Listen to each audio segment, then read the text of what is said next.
La 6e équipe, la formation Histor Sigma. Voilà l'équipe Histor Sigma, dirigée par Willy Terlink. Vous vous souvenez, c'est cet homme qui attaquait au kilomètre et qui allait chercher des victoires d'étape. Au début des années 70, il est entouré de Franz van Looy. L'équipe, il y a un Français dedans. Il nous vient de la région de Périgueux, Didier Virvalex. Là-bas, vous pouvez l'applaudir, c'est le plus au fond. Virvalex qui avait été meilleur grimpeur du Tour de la Communauté Européenne. Nous avons le tout nouveau champion de Belgique, Benjamin Van Interbeek.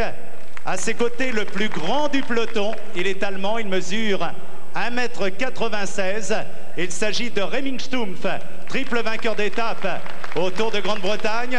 Nous avons également Wilfried Peeters, premier vainqueur de la saison et 6e de Paris-Roubaix.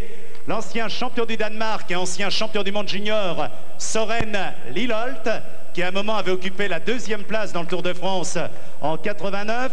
Nous avons également le rapide sprinter allemand, vainqueur cette année du Hedvolk, Andreas Capes, qui veut sa victoire d'étape dans le Tour.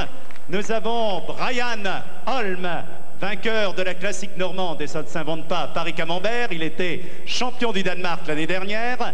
L'homme des 6 jours, il a gagné 19 6 jours dans sa carrière. Étape sur le Tour de France, notamment à Bordeaux. C'est le Belge Etienne de Wilde, très rapide, routier sprinter.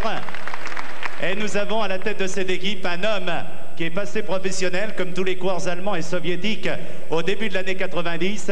Il a gagné à 3 reprises la course de la paix.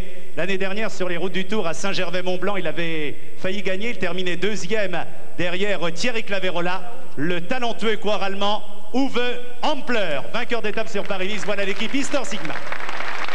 Messieurs, rendez-vous à Paris, Didier. On